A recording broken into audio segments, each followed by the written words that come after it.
Lo sanno anche i sassi, insomma, Israele non ha volontà di pace, vuole solo levarsi dai maroni tutti i palestinesi e lo fa forte di quel suo potere, di quella sua prepotenza, in ogni modo, sostenuta sempre di più, soprattutto adesso con l'amministrazione di Trump, da quel colosso gigantesco che sono gli Stati Uniti. Basti pensare a Trump City, basti pensare al prestito a fondo perduto multimiliardario, insomma è chiaro che la situazione peggiora e così come peggiora quella, peggiora anche la situazione internazionale, quindi anche se noi siamo dei campioni di indifferenza, poi alla fine la situazione israelo-palestinese ci riguarda tutti molto da vicino.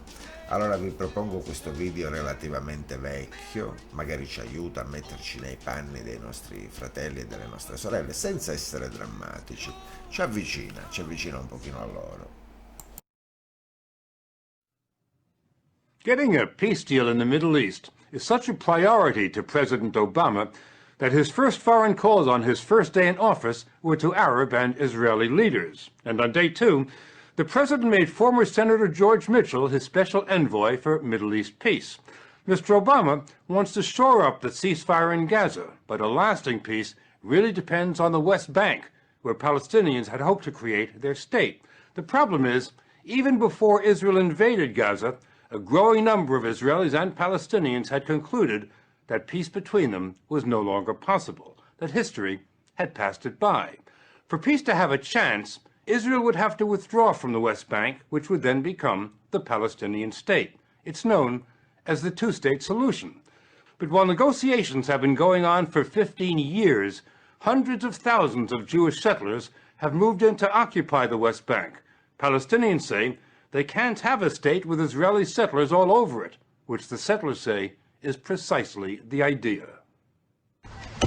Daniela Weiss moved from Israel to the West Bank 33 years ago. She's been the mayor of a large settlement. I think that settlements prevent the establishment of a Palestinian state in the land of Israel. This is the goal and this is the reality. Though settlers and Palestinians don't agree on anything, most do agree now that a peace deal has been overtaken by events. Dr. Mustafa Barghouti is a former candidate for Palestinian president. While my heart still wants to believe that the two-state solution is possible, my brain keeps telling me the opposite because of what I see in terms of the building of settlements. So in a way, these settlers are destroying the potential peace for both people that would have been created if we had two-state solution. And he told us Israel's invasion of Gaza, all the death and destruction, convinces him that Israel does not want a two-state solution. I am very worried that what Israel has done has furthered us much further from the possibility of two-state solution. Palestinians had hoped to establish their state here on the West Bank, an area the size of Delaware. But Israelis have sliced it up with scores of settlements and hundreds of miles of new highways that only settlers can use. Palestinians have to drive or ride on the older roads. When they want to travel from one town to another, they have to submit to humiliating delays at checkpoints and roadblocks. There are more than 600 of them on the West Bank. Why do the Israelis have so many checkpoints? I think the main goal is to fragment the West Bank. Maybe a little bit of them can be justified because they say it's for security, but I think the vast majority of them are basically to block the movement of people from one place to another. Here's how they block Dr. Barghouti. He was born in Jerusalem, grew up in Jerusalem, and worked in a hospital there for 14 years. 4 years ago, he moved to a town just 10 miles away. But now, because he no longer lives in Jerusalem, he can't get back in, ever. Now, 1 minute. You cannot go to Jerusalem? At all. Can't you get a permit to go? I asked for a permit to go to Jerusalem during the last 2 years, about 16 times.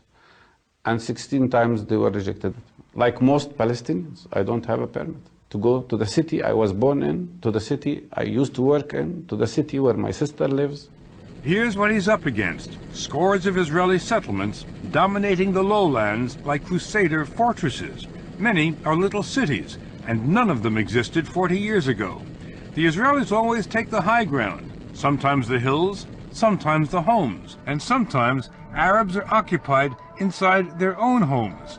This house, for example, the highest house on the highest hill overlooking the town of Nablus. We learned that Israeli soldiers often corral the 4 families who live here and take over the house to monitor movement down below. We're going into an apartment owned by Mr. Nassif here in Nablus. We understand that Israeli soldiers came in this morning and, without any notice, without any invitation, came into the apartment and have been there ever since. We cannot speak with you. There is soldiers. There's soldiers? Yes. What are they doing here? We are prison here. What's happening? They are keeping here, and the soldiers upstairs. We cannot move. We cannot speak with you. You can't leave the house? No. They told you that? Yes, I can't breathe. How long are they going to stay? I don't know. Are they paying you any money? You are kidding. I'm kidding. Abdul Nassif, the bank manager, said he had to get to his bank to open the safe, but that soldiers won't let him go. He told us when the soldiers come, they wake everybody up and herd them into a kitchen for hours while soldiers sleep in their bedrooms. They can't leave or use the phone or let us in. He sent us downstairs to see if his brother would open the door so we could ask the soldiers why they keep taking over this house. You want to come? Yes. Just open the door and then... The soldiers close the door from the keys. They take the keys. So we left, and that night, so did the soldiers. But when we returned 2 days later, the soldiers were back for more surveillance. This time, they kept the women under house arrest, but let the men go to work and the children go to school. When the children returned, we caught a glimpse of 2 armed soldiers at the top of the stairs. Then more children came home, but the soldiers wouldn't open the door again. They say if you don't go back behind the wall, the children will not enter the house. But this is where the children live. Yeah, but you need to go away from the door so I can let the children come in, okay? Who are you? He's a commander here. He's the commander here. Yeah. Can we talk to you? No. Well, we're talking to you now. Why don't you tell us what you're doing here? Have you lost your voice? Well, they've closed the door now. They've closed the window. So I guess if the children are going to get home, we have to leave. So that's what we'll do. An army spokesman told us the soldiers use the Nassif's house for important surveillance operations. The Nassifs told us the soldiers usually stay for a day or two, always coming and going in the middle of the night.